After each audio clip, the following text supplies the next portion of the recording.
একটি জঙ্গলে একটা গাছে এক সারস বাস করত। তার গায়ের রং ছিল সাদা আর ঠোঁটটা ছিল বড় লম্বা।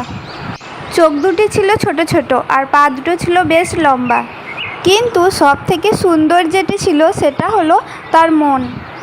তার মনটা ছিল খুবই নরম এবং সাদাসিধে। আর সেই গাছের নিচে একটা গর্তের মধ্যে থাকতো এক দুষ্টু শিয়াল। তার মনটি ছিল খুবই জটিল এবং একদম হিংসায় ভরা। দীর্ঘদিন একসাথে বাস করতে করতে তাদের মধ্যে বন্ধুত্ব গড়ে উঠল। সময় পেলেই তারা দুজনে বসে গল্প করতো একসঙ্গে। ঠিক এই রকমই এক শীতের দুপুরে সূর্য লতাপাতার মাছ দিয়ে উঁকি মারছে। সেই সূর্যের তাপে বসে তারা দুজনে গল্প করছে। ঠিক সেই সময় শিয়াল বলে ওঠে, বন্ধু, আমি তোমাকে আমন্ত্রণ করছি দুপুরে খাওয়ার জন্য। তোমাকে কিন্তু আসতেই হবে বন্ধু। হে হে হে হে, তুমি আমার অন্তরঙ্গ বন্ধু, আমি নিশ্চয়ই আসবো বন্ধু। পরদিন আমন্ত্রণ রক্ষার্থে সারস শিয়ালের বাড়িতে এলো। আমি তোমার জন্যই অপেক্ষা করছিলাম। এসো এসো, তাড়াতাড়ি এসো, না হলে খাবার ঠান্ডা হয়ে যাবে যে। সারস দেখলো দুটি থালাতে স্যুপ রাখা আছে এবং সেখান থেকে খুবই সুস্বাদু গন্ধ বের হচ্ছে।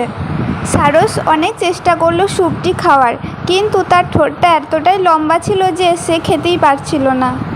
আর এদিকে শিয়াল তো খুব সহজেই তার জিভ দিয়ে খেয়ে নিল।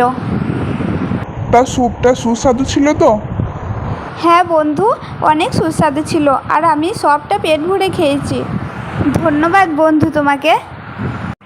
এইভাবে বেশ কয়েকদিন কেটে গেল। একদিন সারসও শিয়ালকে তার বাড়িতে নিমন্ত্রণ করলো। বন্ধু, তুমি আমাকে আমন্ত্রণ করে খাইয়েছো, তাই আমারও ইচ্ছে তোমাকে একদিন আমি রান্না করে খাওয়াবো। কাল দুপুরে কিন্তু তোমাকে আসতেই হবে। আমি অবশ্যই আসবো। যথারীতি পরের দিন দুপুরে শিয়াল এসে হাজির হলো সারসের বাড়িতে। সারস তখন রান্না তৈরি করে শিয়ালের আসার জন্য অপেক্ষা করছিল। বন্ধু, তুমি এসেছো? আমি তোমার জন্যই অপেক্ষা করছিলাম, এবারে তুমি খেয়ে নাও। শিয়াল দেখলো দুটি লম্বা মুখওয়ালা ঘটিতে স্যুপ রাখা আছে। সারস খুব সহজেই তার লম্বা ঠোঁট দিয়ে স্যুপটি খেয়ে নিল, কিন্তু শিয়ালের মুখ ঘটির ভিতরে পৌঁছালোই না। অনেক চেষ্টা করেও শিয়াল একটুকু স্যুপ খেতে পারল না। শিয়াল বন্ধু, তুমি খুশি তো? তুমি কি আমাকে অপমান করার জন্য আমন্ত্রণ করেছিলে? তোমার কাছ থেকেই তো এইসব শিখেছি বন্ধু। কিছু মনে করো না, আমাকে আমন্ত্রণ করে তুমি যেমন ব্যবহার করেছিলে আমিও সেই রকম করেছি।